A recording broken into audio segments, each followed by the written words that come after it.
everybody. So, today I'm going to be reading a story that's going to talk about privilege and responsibility. If you don't know what privilege and responsibility is, that's okay. I'll let you know what it is.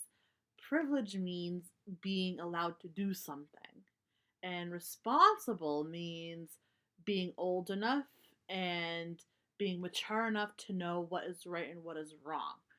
So, that's what being responsible means. And today's story is going to be The Berenstain Bears and The Sleepover by Stan and Jan Berenstain. Sometimes little bears' good behavior ends when they pack their pajamas and stay over with friends.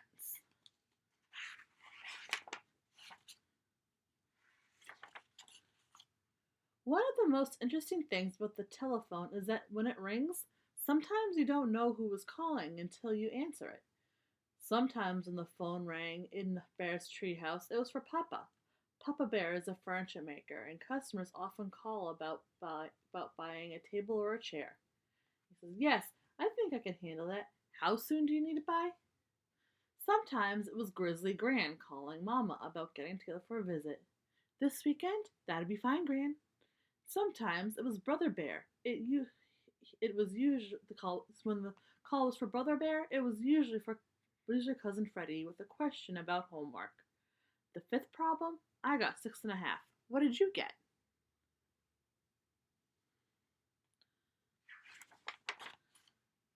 When it was for Sister Bear, it was almost always her best friend Lizzie Bruin. And Lizzie had almost had some big idea.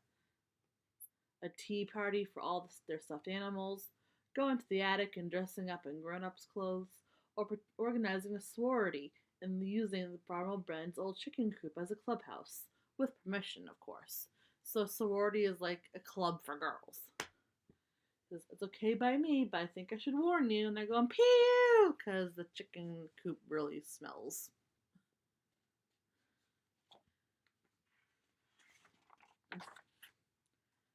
But today Lizzie was calling with her best idea yet. "A slumber party? Tonight at your house?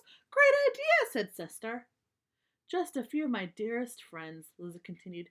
"Of course, and Anna and Millie and Queenie. And bring your sleeping bag. Anna and Millie are bringing some music, and Queenie's going to teach us the latest dance steps."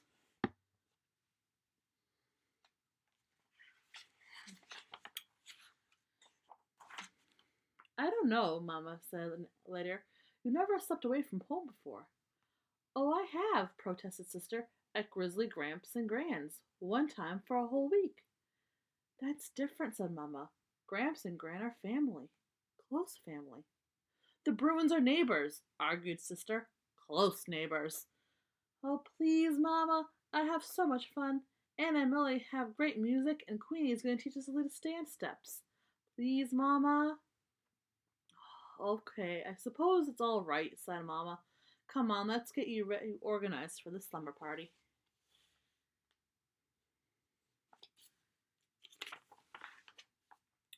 "You know," she said as she checked out Sister's sleeping bag, it still had some leaves stuck to it from a family sleep out. Sleeping over at a friend's house is kind of a special privilege, and something that goes with privilege is responsibility. Do you know what those words mean?" "Sure," said Sister. "Privilege means being allowed to do stuff, and responsibility means not messing up." "Now you remember what your mama told you about privilege and responsibility," said Papa Bear as Sister started off for Lizzie Bruin's. "Oh, I will, Papa, I will," she said. Let's see if she remembers what Mama said.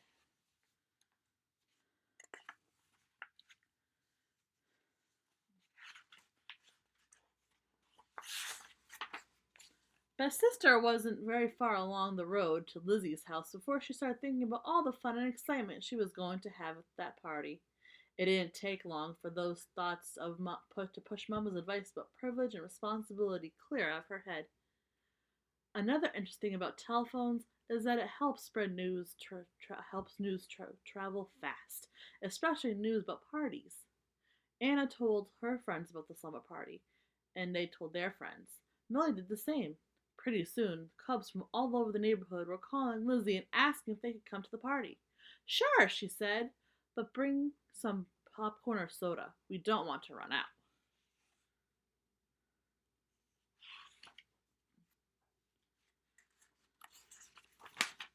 Too Tall Grizzly didn't hear about the party by phone. He heard it when he and his gang went to show Queenie his new music player. A slumber party, he said to his pals. Sounds like fun. How are we going to get invited to a girl's party? Asked one of them. We aren't going to get invited, stupid, said Too Tall. We're going to crash, music and all. So by crash means showing up to the party without being invited at all.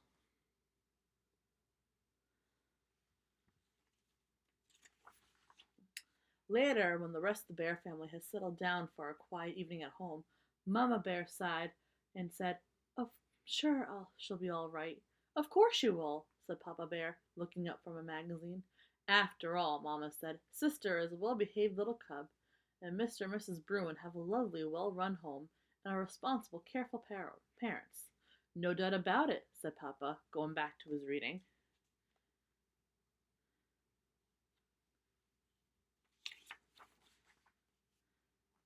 There was only one problem. Mr. and Mrs. Bruin weren't home. They had gone out for the evening and left Lizzie in the care of a teenage sitter who wasn't much older than some of Lizzie's guests. The Bruins hadn't planned on a slumber party when Lizzie asked for if a few friends could sleep over. And they certainly weren't planning on a rip-roaring, ear-splitting, popcorn-throwing, soda-squirting party for half the cubs in the neighborhood, because that's what was happened with Sister right in the thick of it. The only thing that happened at the slumber party was slumber. The one thing that didn't happen at the slumber party was slumber. So, the one thing they didn't do at the sleepover was sleep. Lizzie's sitter tried to keep things under control, but she couldn't even make herself be heard over the noise. You never heard such a commotion. Some neighbors up the road never heard such a commotion either. They called the police, so commotion means such noise. The chief sent Officer Marguerite to investigate. She reached the Bruins' house at the same time Mr. and Mrs. Bruin were returning home.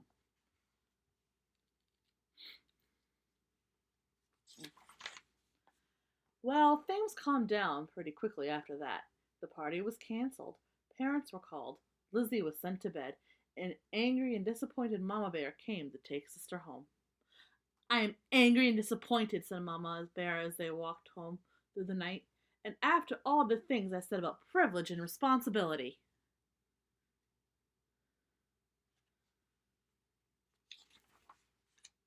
Sister was grounded and sent to bed, doubly grounded, which meant she had to stay in her room for a day and in the house for a week.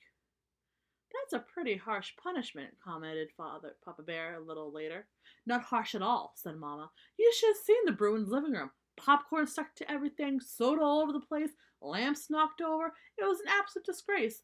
And after all I said about privilege and responsibility."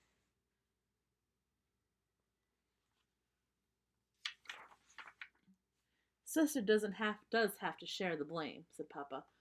"But she didn't have to do it all she didn't do it all by herself. It was one of those situations where one thing leads to another, and things got out of control. But you know, my dear, privilege and responsibility aren't just for cubs. They're for parents, too." "Cushions all strewn about," said Mama.